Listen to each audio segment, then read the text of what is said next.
யாருக்காவது கொஞ்சம் பேருக்கு நான் ஒரு பிளஸ்ஸிங்கான ஒரு பர்சன், ஆசீர்வதிக்கப்பட்ட ஒருத்தரா நான் என்ன பண்ணணும்னா மாறணும். நான் மாறணும். இந்த மாதிரி எதையுமே நான் எதிர்பார்க்கிற அளவுக்கு ஆண்டவர் என்னை வச்சிருக்க கூடாது. நான் கொடுக்குற அளவுக்கு ஆண்டவர் என்னை வச்சுக்கணும். 10 பேர் என் நிமித்தமாக ஆசீர்வதிக்கப்படணும். 10 பேருக்கு என் பிள்ளைங்க வேலை கொடுக்கணும். நாங்கள் 10 குடும்பத்திற்கு ஆசீர்வாதமானவர்களாய் மாறணும்.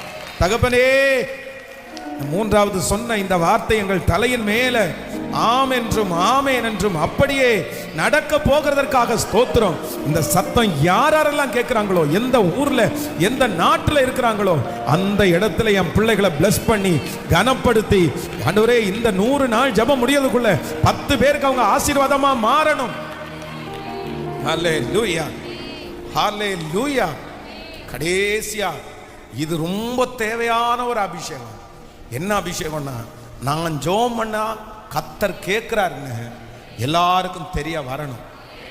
ஸ்பெஷலி என் ஃபேமிலியில் இருக்கிற எல்லா பேரும் கண்டுக்கணும்.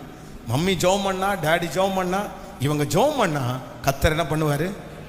கேட்பாரு. கர்த்தர் கேட்பாரு. ஏதாவது ப்ரேயர் ரிக்வெஸ்ட் இருந்தா சொல்லணும்.